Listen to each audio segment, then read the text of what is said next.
옆 사람하고 인사 이렇게 나누겠습니다. 하나님께서 당신을 눈여겨 보십니다. 시작. 네, 좋습니다. 좋습니다. 그럼 이 순간 세상이 그대를 속일지라도라는 제목으로 말씀 나누도록 하겠습니다. 주일 예배를 잘 드리는 것, 하루의 삶을 정리하며 기도하는 것, 내가 아닌 누군가에게 관심을 갖고 친절을 베푸는 것, 그리고 정직한 것, 성실한 것, 유혹에도 굴하지 않고 거룩함을 지키는 것. 제가 지금 말하는 것들 어떻습니까? 참 좋은 것들이죠.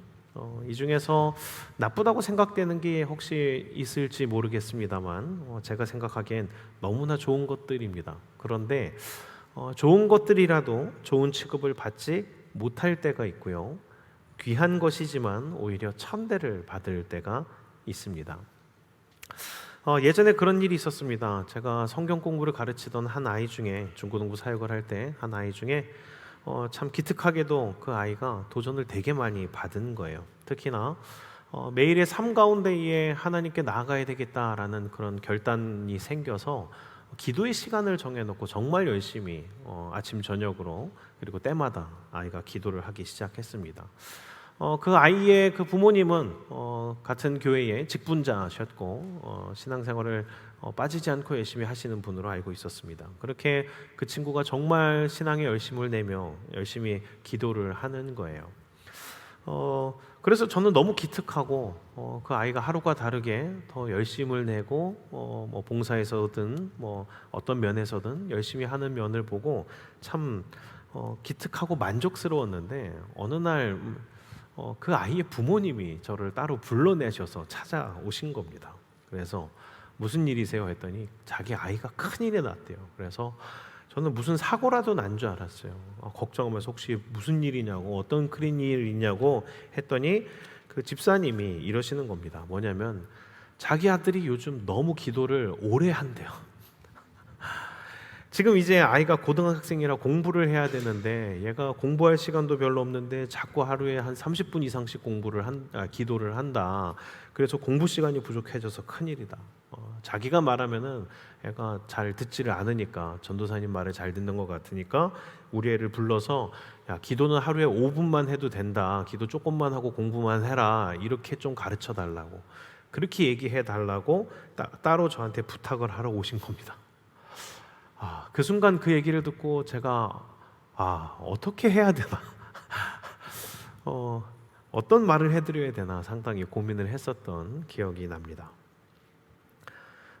옛날에 신앙생활을 했던 어른들에게 자주 듣는 레파토리 있습니다. 신앙의 1세대들 특히 저희의 부모님 세대에 본인들이 처음 신앙생활을 시작했었던 분들의 레파토리인 그겁니다. 뭐냐면 자기가 교회를 가면서 얼마나 많은 핍박을 당했었는가 그거에 대해서 얘기해 주시는 분들 참 많았습니다. 그때 당시에 교회를 가겠다라고 하면서 핍박을 당했던 분들의 이야기를 들어보자면 참 여러 가지 얘기들이 많습니다.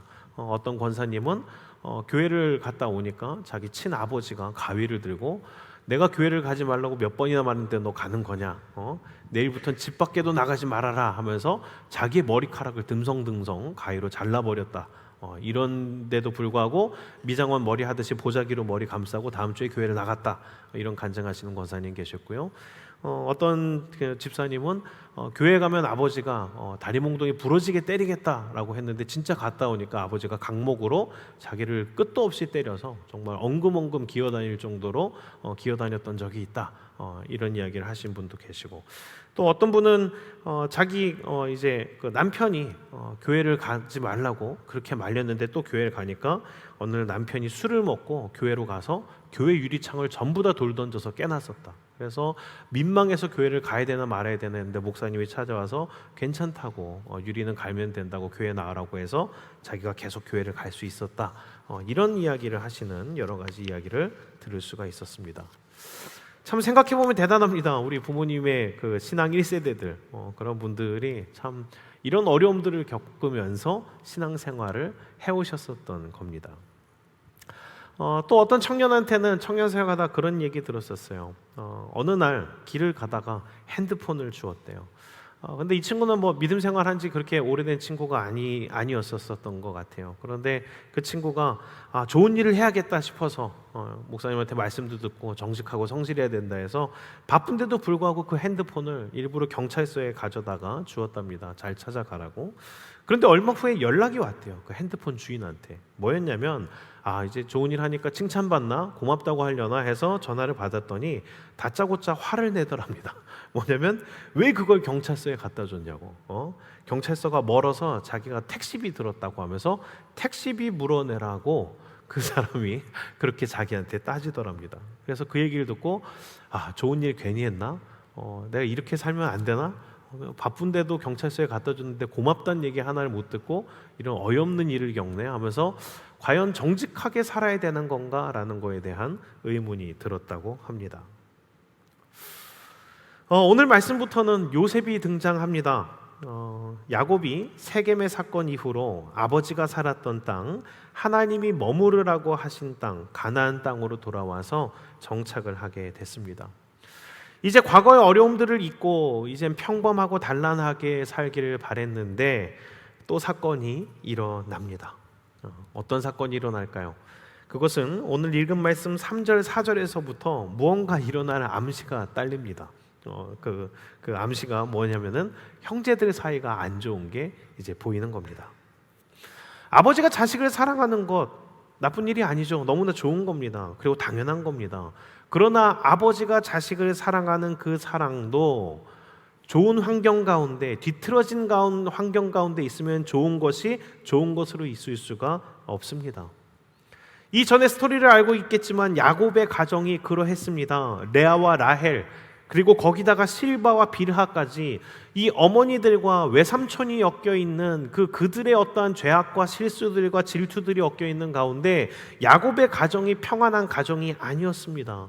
4명의 어머니가 있고 그 어머니들 사이에선 서로 대적 관계가 있고 또한 주종 관계로 얽혀 있습니다. 그 가운데서 나온 서로 다른 배다른 형제들, 이들의 사이가 좋을 리가 없습니다. 그 가운데에서 요셉이 태어났는데 야곱은 이 요셉을 사랑합니다. 그런데 그 사랑이 온전하게 있을 수가 없는 겁니다. 야곱이 요셉을 왜 대놓고 이렇게까지 편애했을까? 사실 야곱의 마음도 이해는 갑니다. 왜냐하면 이 요셉은 자기가 원래 결혼하려고 했던, 원래 사랑했던, 원래 연애했던, 원래 정말로 사랑했던 라헬의 아들입니다. 게다가 쉽게 얻은 아들이 아니라 너무나 오랜 시간 동안 기다렸던 그 아들입니다. 그렇기 때문에 야곱으로선 요셉이 귀할 수밖에 없죠. 게다가 더한 건 이 요셉이 너무나 어린 나이에 엄마를 잃었습니다. 라헬이 요셉의 동생 베냐민을 낳다가 이 출산의 고통 가운데에서 별세하게 된 상황입니다. 그러니까 야곱으로서는 이 요셉과 베냐민에게 더욱더 마음이 쏠릴 수밖에 없는 겁니다. 그러나 그 배다른 자식들, 야곱으로부터 어려서부터 사랑을 받지 못했던 이 다른 형제들은 이 야곱의 마음을 이해할 수가 없는 겁니다. 아니, 이해하고 싶지가 않은 겁니다. 오히려 자기들과는 다르게 채색 옷을 입고 사랑을 받는 요셉이 시간이 갈수록 미워질 뿐입니다. 그런데 그러던 어느 날 요셉이 하나님이 주신 꿈을 꿉니다. 그 꿈의 내용은 뭐냐면 하나님께서 요셉을 들어서 높이 쓰시겠다라는 아주 좋은 꿈이었습니다. 사실 일반적인 가족이라면 우리의 형제가 높이 들려 쓰임받는다? 얼마나 좋은 소식입니까? 하나님께서 그 놀라운 그런 기적을 이루시겠다, 놀라운 꿈을 이루시겠다, 너를 통해 너를 들어 쓰시겠다, 이거 얼마나 좋은 일입니까? 서로 형제들 가운데 비전을 나누는 거 얼마나 귀한 일입니까? 그러나 요셉의 집안의 환경이 좋은 일로 있을 수 없게 만듭니다. 요셉이 꿈에 부풀어서 신나게 비전을 나누면 나눌수록, 그 꿈을 들려주면 들려줄수록 형제들의 표정은 일그러지는 겁니다. 얼굴이 썩어가는 게 눈에 보이는 겁니다. 형들의 분노가 느껴지는 겁니다. 요셉은 어떤 사람이었을까? 성경에 드러난 요셉을 분석해보자면 이렇습니다. 요셉은 엄청나게 성실한, 상상할 수 없을 만큼 정직한 사람이었습니다. 순진하리 많지 성실하고 정직한 사람, 그 사람이 요셉입니다. 그런데 이러한 정직함 때문에 요셉은 철없고 어리숙한 사람처럼 보입니다. 사실 그렇지 않습니까? 사람이면 대충 주변 눈치도 보고 알아서 말할 것도 말하지 말아야 되고 말하지 않을 것도 사실 말하는 것도 있어야 되는데, 누가 무엇을 시키든 이 사람은, 이 요셉은 무엇이든 성실하고 정직하게 명명백백하게 하는 겁니다. 사실 사회생활을 해본 우리로서는 그렇지 않습니까? 이거 너무 낯선 겁니다. 사회생활을 제대로 못하는 거라고 평가할 수가 있습니다. 근데 요셉이 딱 그러했습니다. 형제들 사이에 무슨 일이 있으면 요셉은 이것을 야곱에게 낱낱이 보고합니다. 야곱이 형들이 뭐 했는지 보고 오라고 하면은 이 대충 찾다가 그냥 멀리 갔나 봐요, 못 찾겠어요, 이런 일이 없이 끝까지 수소문해서 형들을 찾아다가 뭐 하는지를 보고 곧대로 야곱에게 보고를 합니다. 요셉의 이러한 정직함과 성실함, 이것이 요셉의 강점이지만 주변의 환경은 그 강점이 그저 강점으로만 있게 놔두지 않습니다. 요셉의 형제들로서는 이 요셉의 이러한 면들이 고재질쟁이로 보였고, 이 요셉이 보였던 그 성실함은 사실 오늘 우리가 말씀을 읽었던 대로 위기를 불러옵니다. 그렇습니다. 좋은 것이 좋게 여김을 받지 못할 때가 있습니다. 순전치 못한 세상에서 순전한 것은 사실 정말로 힘든 일입니다. 한번 생각을 해봅시다. 우리도 그러하죠? 무한한 경쟁 시대 가운데에서 시간이란 게 매우 소중합니다. 한 푼이라도 더 벌고 한 발이라도 더 앞서가야 되는 이 시대 가운데에서 우리 믿는 사람들은 매주 주일 교회에 갑니다. 예배를 드립니다. 이 예배 빨리도 안 끝납니다. 게다가 거기에 대해서 어떤 사람들은 저녁에 봉사까지 합니다. 여름엔 휴가를 반납하며 선교까지 갑니다. 세상으로 보자면 이게 뭐 하는 짓입니까? 이거 손해보는 짓입니다. 세상으로 따지자면 철없는 짓입니다. 정직하게 산다고요? 정직하게 살아서 어떻게 세상에서 성공합니까? 순결하게 산다고요? 순결하게 사는 게 요즘 세상엔 얼마나 고리타분하고 고루하게 느껴지는 일들입니까? 오늘날 이 시대 속에서 온전히 예수 믿는 자로 산다는 것은 얼마나 이질적으로 느껴지는 일인지를 우리는 알아야 합니다. 요셉이 그러했습니다. 꿈을 꿉니다. 하나님이 주신 꿈을 꿉니다. 그 가운데 정직하고 성실하게 살려고 합니다. 그러나 삶은 어려워집니다. 요셉이 그 꿈을 꾸고 성실하고 정직하게 살게 된 결과, 그 첫 번째 결과는 목숨의 위험이었습니다. 아버지의 심부름을 따라서 형들을 찾아냅니다. 멀리까지 도단까지 가서 형들을 찾아냈습니다. 아, 형들 양 여기서 치고 있구나. 이제 보고하려고 집으로 돌아가려 하는데 형들 눈빛이 심상치 않은 겁니다. 요셉, 우리 잠깐 이야기 좀 할까? 형들이 으슥한 대로 불러내는 겁니다. 그러더니 주먹으로 대화를 하시는 거죠. 성경에는 지금 구덩이에만 넣었다고 되어 있는데 멀쩡한 성인 남자가 그냥 민다고 구덩이에 그냥 빠지겠습니까? 10명이 넘는 형들이 달려들어서 요셉을 거반 죽을 듯이 때리는 겁니다. 흠씬 두들겨 패고 구덩이에 던져 넣는 겁니다. 이 분위기가 어떠했을지를 생각하려면 그런 조폭들이 나오는 영화를 보신 분은 알 겁니다. 그 조폭들이 누군가를 협박할 때 어떻게 합니까? 산으로 끌고 가서 땅을 구덩이를 파놓고 옷을 완전히 벗겨놓은 다음에 죽도록 팹니다. 그 다음에 거기에 구덩이에 넣어놓고 내가 너 조심하라고 했지. 이런 분위기를 생각해 보시면 될 것 같아요. 그래도 형들인데 그 형들이 요셉을 그렇게 죽일 듯이 패서 구덩이에 던져 넣습니다. 형들은 오늘 요셉을 죽이려고 작정을 했습니다. 만약에 첫째 형이 말리지 않았다면, 유다가 팔자고 하지 않았다면 요셉은 이 자리에서 죽었을 겁니다. 이걸 다행이라고 해야 될지 모르겠지만 유다의 중재 가운데에서 그래도 우리 형제의 피는 보지 말자라는 그 말 가운데 요셉은 노예로 끌려가게 됩니다. 이제 중요한 게 있습니다. 보통 사람이면 이제 이런 일을 겪으면 어떻게 될 것 같습니까?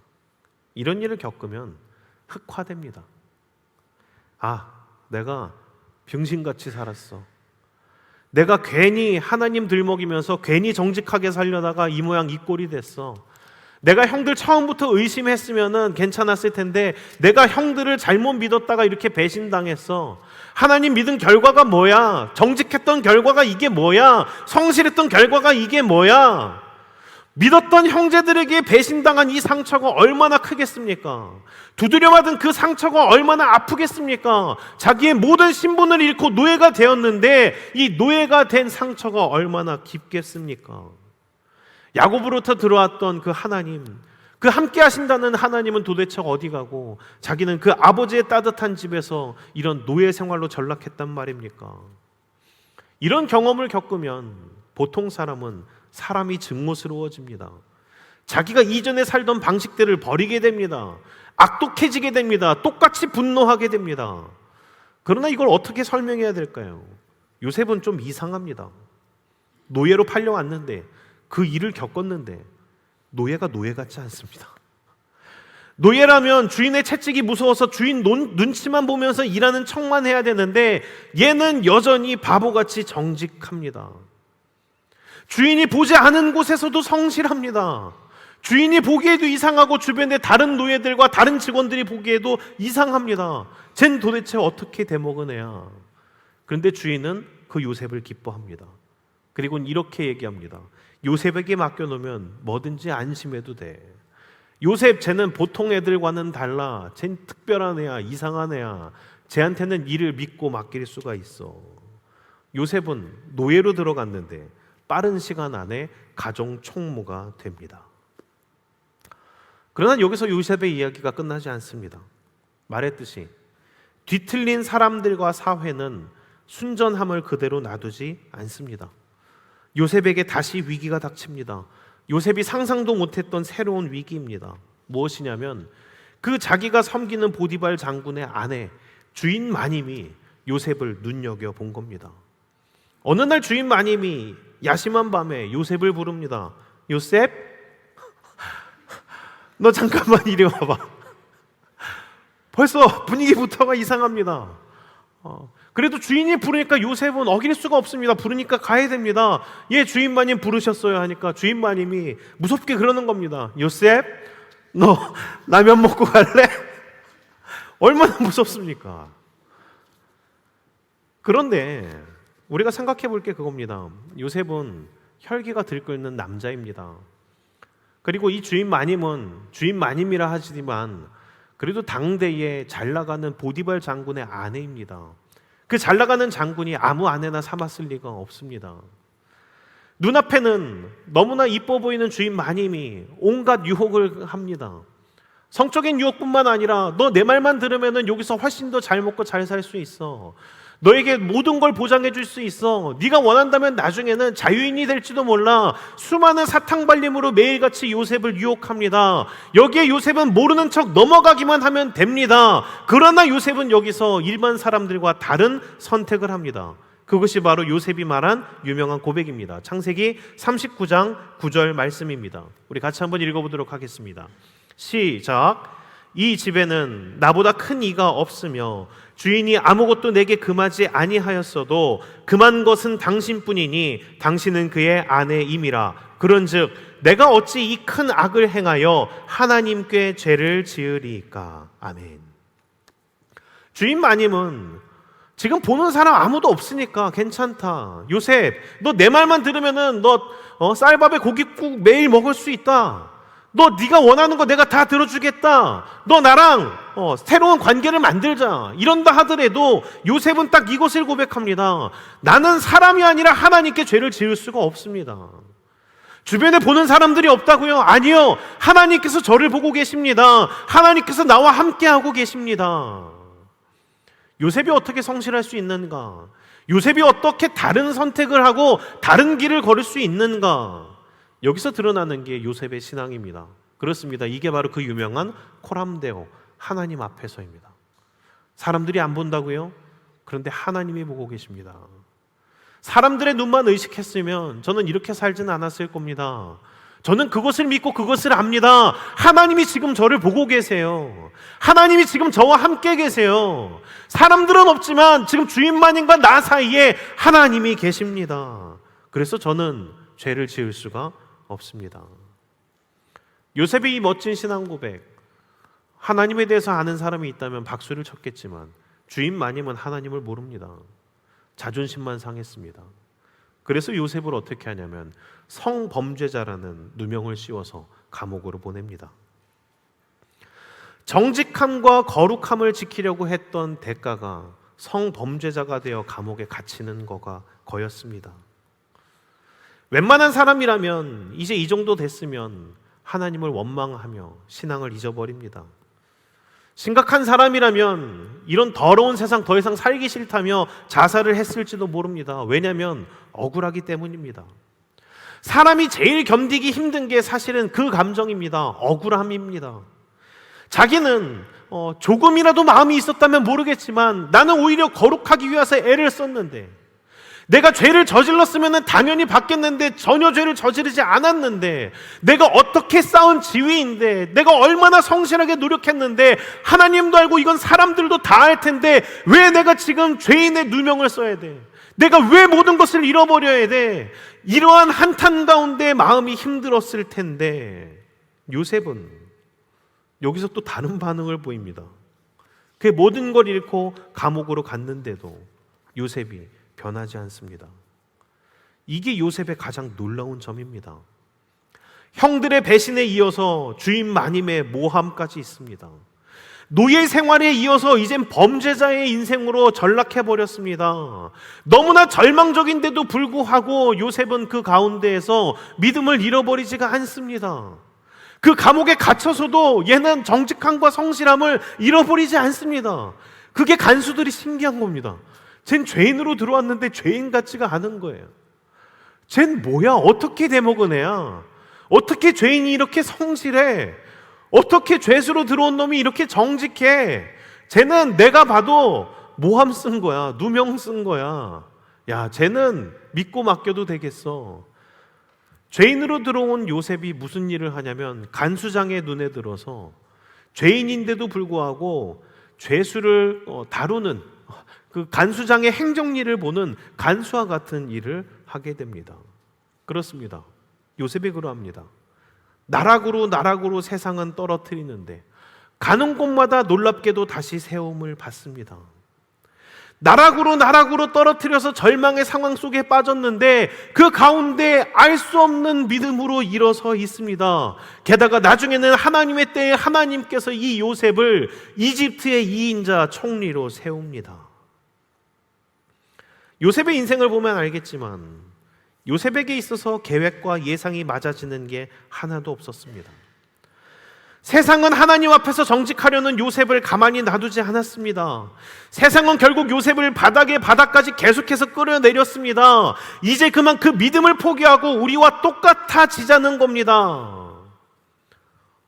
그런데 요셉은 합리적으로 이성적으로 계산해보자면 자기의 모든 것을 그냥 다 버리고 세상과 똑같이 맞물려 살면 될 것 같은데 요셉은 세상의 합리를 따르지 않습니다. 세상이 괜찮다라는 세상 사람들이 가는 길을 가지 않습니다. 오히려 보이지 않고 아무것도 보장되어 있지 않는 믿음의 길을 택하고 그것을 붙듭니다. 왜 이 길을 택했느냐? 요셉은 아주 단순한 믿음이 있었습니다. 그렇다 하여도, 그렇지 아니한다 하여도 내가 한 가지 아는 것, 내가 한 가지 믿는 것, 하나님께서 나를 보고 계셔. 하나님께서 나를 보고 계셔. 그 믿음에 붙들려서 요셉은 하나님을 떠나거나 부인하지를 않습니다. 어떤 면에선 이 요셉이 정말 인간 같지가 않습니다. 구약의 예수님 같다라는 표현이 이래서 나오는 겁니다. 그러나 이제 우리는 여기서 다시 생각해 봐야 됩니다. 사실 요셉만 그러합니까? 믿음에 붙들려서 성령으로 충만해진 상태의 사람들은 사실 전부 다 이 요셉과 같은 모습을 보입니다. 신약의 바울이 그렇지 않습니까? 어떤 고난도 그의 선교의 걸음을 막지 못합니다. 초대교회에 순교했던 수많은 성도들의 모습은 어떻습니까? 노예가 아니라, 죄수가 아니라 자기의 목숨이 다 이뤄지는 상황이 있더라도 그들은 여전히 믿음을 지켰습니다. 그렇습니다. 사실 신앙이 원래 그런 겁니다. 예수를 잘 믿는다는 것이 절대로 세상에서 유리하지가 않습니다. 고생이고 불편입니다. 세상 사람들 보기엔 우리가 믿는 이 십자가의 도는 미련하게만 보입니다. 그래서 이 고린도전서 1장 18절에도 이렇게 얘기합니다. 십자가의 도가 멸망하는 자들에게는 미련한 것이요 구원을 받는 우리에게는 하나님의 능력이라. 그렇기 때문에 예수님께서 우리를 세상에 보내시며 이렇게 말씀하셨습니다. 갈지어다 내가 너희를 보냄이 어린 양을 이리 가운데로 보냄과 같도다. 우리나라에 보면 사랑의 원자탄이라는 별명을 가진 손양원 목사님 계십니다. 그분은 어떻게 했냐면 자신의 아들을 동네 어떤 청년이 모함해서 죽입니다. 그것도 한 명이 아니라 둘을. 그 청년이 모함해서 죽였다라는 사실을 너무나 잘 압니다. 극명한 사실입니다. 그러나 이 손영원 목사님은 그 자기의 아들을 죽인 그 청년을 용서해 주는 것으로 모자라 그 청년이 부모가 없기 때문에 자기가 양 부모가 되어서 직접 데리고 키웁니다.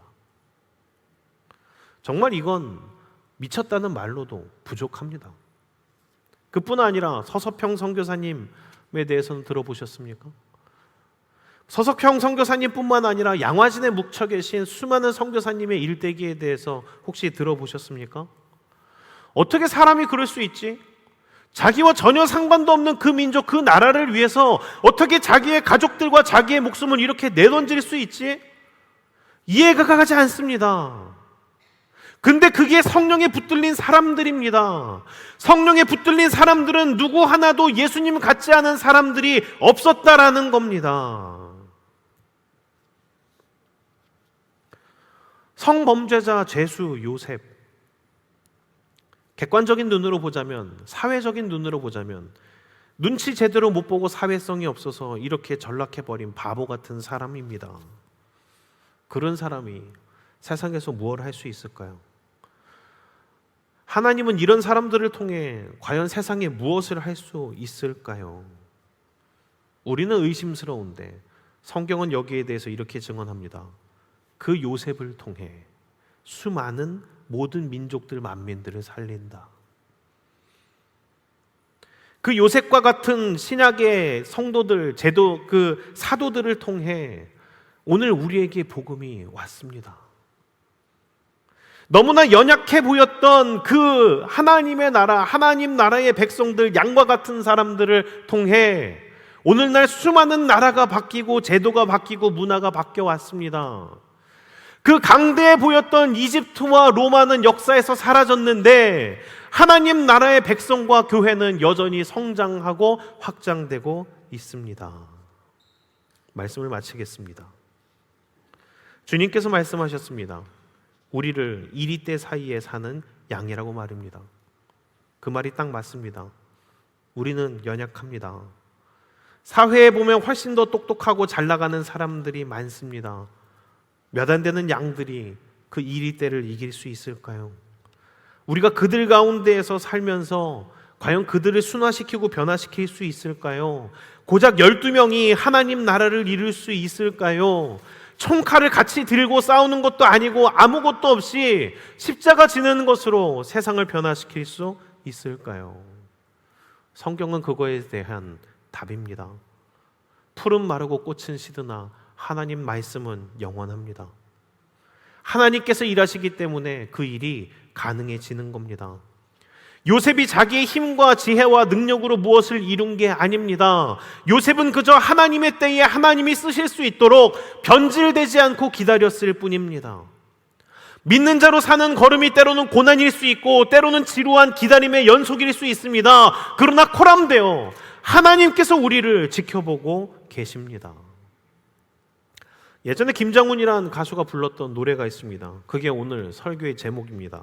세상이 그대를 속일지 몰라도. 이 노래 혹시 들어보셨습니까?